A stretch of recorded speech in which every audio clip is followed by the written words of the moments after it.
आयुर्वेद में पंचकर्म ट्रीटमेंट बताई गई है। पंचकर्म शरीर शुद्धि की एक प्रक्रिया है। इसमें अलग अलग प्रक्रियाएं बताई गई है, जैसे वमन, विरेचन, बस्ती, नस्य, रक्तमोक्षण। इसका मतलब ये है कि वमन में उल्टी कराया जाता है, विरेचन में जुलाब कराए जाते हैं, बस्ती में एनिमा दिया जाता है, नस्य में नाक में औषधि डाल के शरीर का कफ बाहर निकाला जाता है, और रक्तमोक्षण में शरीर का जो खराब हुआ जो खून होता है, ब्लड होता है, उसको बाहर निकाला जाता है। अब इनमें से अगर कोई सबसे श्रेष्ठ पंचकर्म कहा गया है तो वो है बस्ती। अब बस्ती की प्रोसीजर कैसी होती है? बस्ती मतलब एक्चुअली एनिमा दिया जाता है। अब एनिमा दो प्रकार का होता है, एक होता है तेल का और दूसरा होता है विविध प्रकार के काढ़ों का। काढ़ा बनाया जाता है और उससे बस्ती दिया जाता है। इसमें तेल जो होता है या फिर घी होता है, उसको एक पाउच में भरा जाता है और एक रबर की ट्यूब से और नलिका से उसको गुद में प्रवेश किया जाता है और वहाँ पे उसको एडमिनिस्टर किया जाता है। तेल का या घी का जो बस्ती होता है वो पेट में रहना आवश्यक है या फिर पेट में रहना एक्सपेक्टेड है। ज़्यादा से ज़्यादा समय अगर वो पेट में रहता है तो वो लुब्रिकेशन करता है और नरिशमेंट करता है। दूसरा जो बस्ती होता है उसको कहते हैं निरूह बस्ती। उसमें अलग अलग तरह के काढ़ा बनाए जाते हैं। कभी कभी उसमें दूध का इस्तेमाल होता है और उससे एनिमा दिया जाता है, बस्ती दिया जाता है। उसमें घी होता है, सेंधा होता है, शहद होता है, इन सब चीज़ों से उसको बनाया जाता है। फिर उसकी क्वांटिटी ज़्यादा होती है, मतलब करीब 350 ml से लेके कुछ लोगों में 1 लीटर तक का बस्ती देना पड़ता है।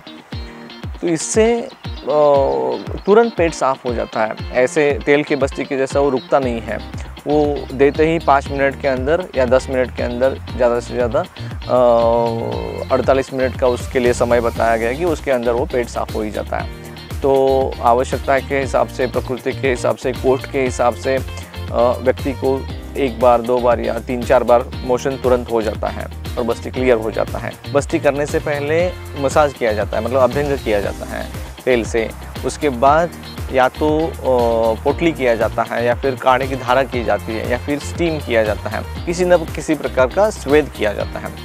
ये अभ्यंग और स्वेदन करने के बाद ही बस्ती दिया जाता है, उसके पहले नहीं दिया जाता है। फिर इसका इम्पोर्टेंट क्या है, क्यों अभ्यंग और स्वेदन करना चाहिए? क्योंकि शरीर के जो टॉक्सिन्स हैं उसको लूजन अप करना पड़ता है।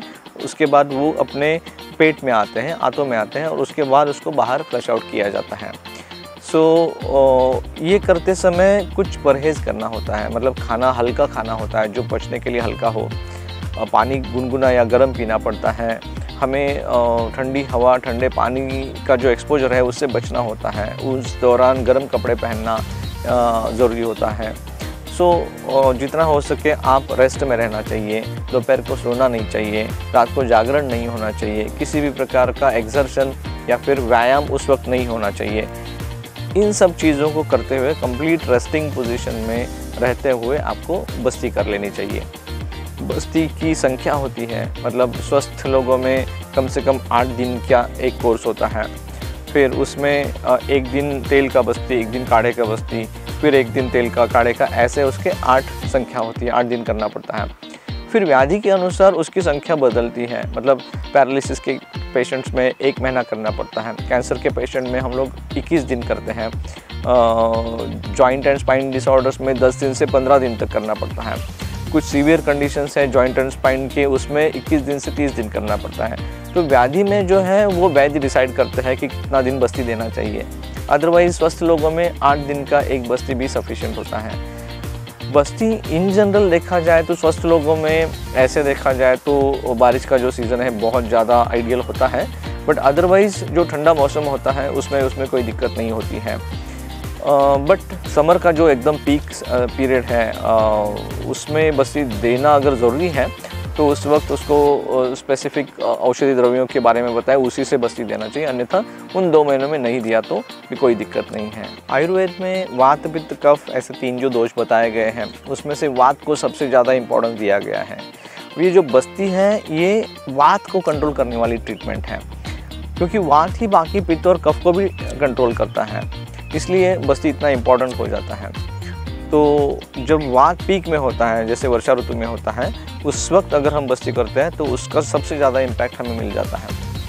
स्वस्थ लोगों में हमें कोई भी नर्वस डिसऑर्डर्स, नर्व से रिलेटेड जो डिसऑर्डर्स होती है, व्याधियाँ होती हैं, अस्थि से रिलेटेड मतलब हड्डियों से रिलेटेड, जॉइंट से रिलेटेड जो व्याधियाँ होती हैं, उसको कंट्रोल में रखने के लिए, उसको अच्छे से रखने के लिए बस्ती बहुत ज़्यादा काम करता है।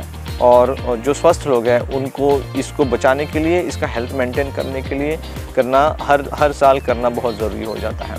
लेकिन जिन लोगों को इससे रिलेटेड व्याधियाँ हो चुकी हैं, हड्डियों में, जोड़ों में दर्द है, उसमें डीजनरेशन हुआ है, घिस गई है, ऐसे इसमें तो उसको एज अ थेरेपेटिक ट्रीटमेंट उसको हर साल एक से ज़्यादा बार भी करना पड़े तो करना चाहिए।